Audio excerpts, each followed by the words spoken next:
Next year, daytime television's #1 drama, The Young and the Restless, celebrates 50 years.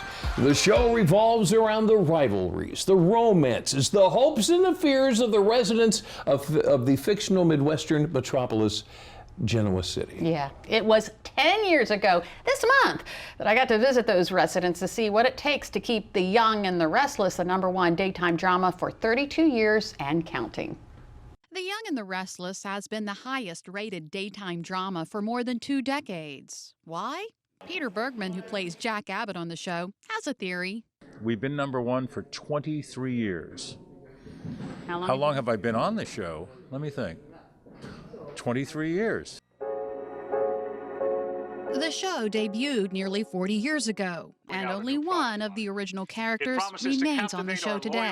What's marvelous about daytime is that you can live life, grow older, and you're still that same character, and people who have been watching you grow older with you. Have you forgotten the last time we tangled? In January, Jean Cooper, who plays Genoa City Grande Dame Catherine Chancellor, will celebrate 39 years on the show. Daniel Goddard, who's played Kane Ashby since 2007, remembers the first day he had a scene with Jean. I saw Jess Walton and Jeannie Cooper, and I knew that Jeannie was going to be my grandmother and Jess was going to be my mom. And I was so thrilled to work with them, but the method part of me wanted to not meet them until I met them on camera because I was looking for my family. So I was kind of avoiding them. Anyway, they kind of got the impression that I was blowing them off. You know, because why hasn't this new guy who's going to be this person who he knows on set come up and said hello yet? And then I finally, the very first time I met them on camera is when I met them in real life, and it was just perfect. And I explained it to them, and they went, oh, that totally makes sense. They loved it. I can handle Adam. I appreciate your concern. Peter Bergman is another veteran. I've been in daytime drama for 33 years. Wow. I was unemployed for 8 days between All My Children and Young and the Restless. They were 8 tough days, and I'd like credit for them. But yeah, I have been employed for 33 years as an actor. Thank you, God.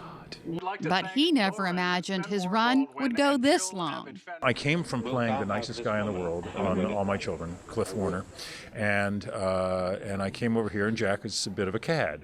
And frankly, I had always been cast as the cad in other shows, but I'd spent 10 years playing this role. And I got here, and everyone on the set, every prop guy, every electrician knew more about Jack Abbott than I did. And I thought, man, I just need this to last about 6 months so I can, kind of set up a new workstation in Los Angeles, and look what it turned into. I tried to get him to narrow down some of his favorite scenes. If I have a favorite moment, it's when I left Victor Newman for dead in his office, and on my way out the door kicked his hand out of the way. I loved working with Nikki. Her alcoholic mess storyline when Jack was a great enabler years ago was a favorite of mine. Bergman is not the first Jack Abbott. He was a recast.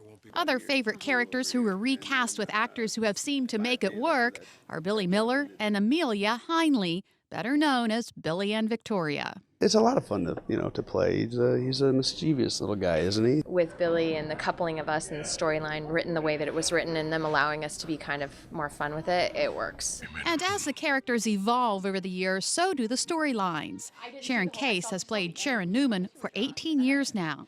I always ask what is going through Sharon's head. Sharon is hilarious. A character who started out as a level-headed girl-next-door type is now showing her crazy side.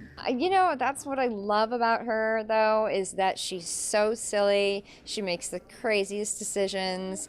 But what's great is she always makes these crazy decisions from a good place in her heart. She wants to do well. She wants to succeed. She wants to, just be a good person. I wouldn't want to play anyone else. I just love playing zany Sharon. You made me stoop way down to your level, Phyllis. Could not reach my level if you were airlifted. And you can't talk crazy without talking about Phyllis. For 14 years, Michelle Stafford has brought Phyllis to life. It's a really fun job. It's really, really fun. It's kind of like winning the lottery for an actor. Michelle says the only thing she and Phyllis have in common are their looks and the cadence of how they talk. And during the moments I spent with her in Genoa City's favorite coffee shop, Crimson Lights, I found that passion for both the job and the character runs deep. If this ends tomorrow, I only have great memories. I just have great thoughts of everybody in this job. So here's the deal. I love Delmarva. I love my job at DelmarvaLife. But Jimmy, I have just been offered a job at Crimson Lights. And you know, with all the hotties of Genoa City that come in here wanting coffee, I just don't know how I can say no. Well, yeah, obviously I turned down the job. Peter Bergman, Sharon Case, Amelia Heinlei, and Michelle Stafford still on the show today. Sadly, Jean Cooper died about 6 months after that interview. She was amazing. She was amazing, and she had such a history of television beyond The Young and the Restless. Wow. She was on Gunsmoke. Oh, that's right. Yeah. I remember that. Yeah, Wow. yeah.